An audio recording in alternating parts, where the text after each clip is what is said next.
first Super Nintendo game ever from Disney Interactive is Toy Story.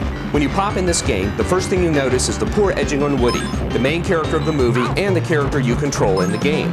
The Toy Story movie was done with Silicon Graphics computers, and the instruction booklet says the game's graphics were created with the same 3D computer models that were used in the making of the blockbuster movie.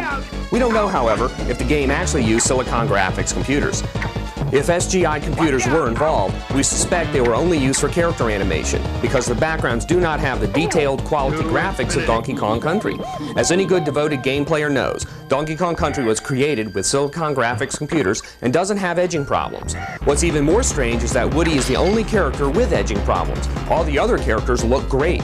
The game's packaging box advertises an intensely 3D experience, but that statement is a bit misleading because the gameplay, although varied, is often two-dimensional.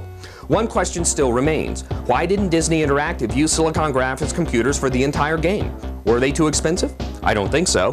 Come on, Big Disney is one of the richest corporations in the country. Let's get real here. The only explanation we can think of is that Disney Interactive did not use SGI computers because the graphics could not be handled by the Genesis for the Genesis version. Maybe that's why the game has nowhere near as many colors and detailed graphics as Donkey Kong. However, even that explanation doesn't seem plausible because Disney would have to be insane to pass up the chance of creating another Donkey Kong Country. Besides, the Genesis version and the Super NES version don't have to be exactly the same, so what's the big deal? Disney certainly has the money to make another Donkey Kong Country, but unfortunately, they blew it. Another thing that confuses us is Disney's marketing strategy. Since Pocahontas appeared in the theaters before Toy Story, why did the Toy Story video game come out before the Pocahontas game? Perhaps the Pocahontas game is being saved until the movie is released on video for some sort of joint marketing strategy. The last negative thing we have to say about this game is about the play control. In the third level, players will start foaming at the mouth when they can't jump up to the rope at the top of the screen. No matter how fancy you get in trying to bounce off the ball and up to the rope, you will most likely not reach the darn thing. This kind of play control flaw is inexcusable, since Disney should have noticed it and fixed it. Realistically, you could end up trying 20 times to get Woody to grasp that stupid rope before you actually get it. You might get so mad at Toy Story that you may want to slam Doom into your Super NES and take out your anger by shooting a bunch of evil aliens. Then again, Doom is an extremely difficult game, so it might just make the problem worse. You might think we'd come down hard on Toy Story. Well, we admit we have. It's a shame, though, that the outstanding gameplay quality resulting from the developers' hard work is masked by the impossibly high challenge level. Toy Story is too difficult, like The Lion King. Fortunately for you, though, we've discovered two awesome ways to cheat in Toy Story. In the first level, bounce off the first beach ball you see and land on the bottom drawer of the dresser on the right. Duck down until the sheriff's star icon starts spinning in the upper left corner of the screen. Next, get on top of the dresser where you'll find the bucket of toy soldiers. Stand on top of the bucket, then press down while waiting for the lid to move 10 times. At this point, the stage select is activated. To skip any stage at any time, just press start followed by select. You can't win Toy Story without cheating, and this cheating brings victory much too quickly to warrant spending your money. People don't spend $60 on a game they know they can beat. With that in mind, one wonders why companies release game codes and stage selects.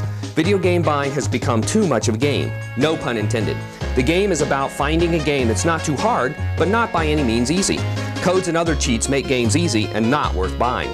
Unfortunately, there's no way to tell if a game will last, or if a code will be released that makes it yesterday's news. There is, however, one last bastion: role-playing games like Chrono Trigger and Final Fantasy III. These games will never fail you as far as challenge goes, but the potential for these games to become interactive movies has yet to be realized. With the Nintendo Ultra 64, however, that will surely change. Some of you may have seen screenshots of Toy Story and thought the graphics were poor. Indeed, screenshots do not represent the game well.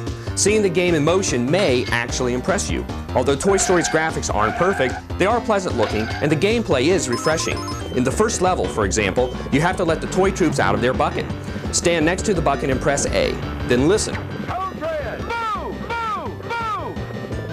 A perfect soundbite from the movie. Too bad that's one of the few in the entire game. Your chore doesn't end there, though. Once you've dispersed the troops, go knock the walkie-talkie off the shelf by standing next to it, kneeling and pressing A. The walkie-talkie will fall onto the floor so the troops can carry it downstairs and set up their recon post. Next, head right to the walkie-talkie that Woody will use to communicate with the troops. In the second level, the goal is to get all the toys back where they were before Andy gets upstairs and finds them out of place. Knock the blocks out of the pig's way so he can get down to the floor. Get on the pump and get ready to jump on it when the pig walks by so that you can boost him into the toy chest.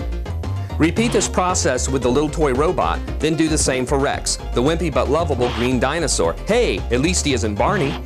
Next, knock blocks away with your pull string by pressing A to free the action figure toy named Biff. Speaking of action figures, take a look at this one. It's a takeoff of Blanca from Street Fighter 2. Also notice the similarities to other Street Fighter characters on the package design. Aha! We caught these guys ripping off Capcom. Anyway, let's get back to Toy Story. Once Biff is free, he will push the bucket over to the crane. The crane will then raise the bucket so the remote control race car can pass underneath. Biff and the car will get back to their place under the bed. So all that's left for you is to get in your place, which is on the bed. Do that and the level will end. Next, you must battle a nightmare version of Buzz Lightyear. Hit him on his face shield with your pull string while avoiding Buzz's lasers. Buzz will warn you before he shoots a laser, so be sure to listen carefully for his egotistical taunting. As for the rest of the game, we have a few general hints for you. First of all, collecting stars helps you stay alive, so even though the task is boring, do it anyway. Second, read the messages put up by the Etch-a-Sketch before each level. It tells you what to do. Third, don't try to rush through the third level to beat Buzz Lightyear. You'll never win. After all, he is a space ranger, or at least he thinks he is. Lastly, we recommend seeing the movie first so you don't have to read all the boring text in between the stages. Bottom line, when all is said and done, Toy Story has better gameplay than either of the Donkey Kong Country games, and players should even be able to adjust to the flawed play control.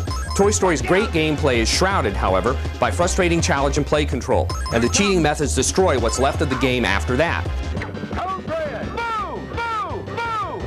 Now, check out our review of Toy Story, the movie.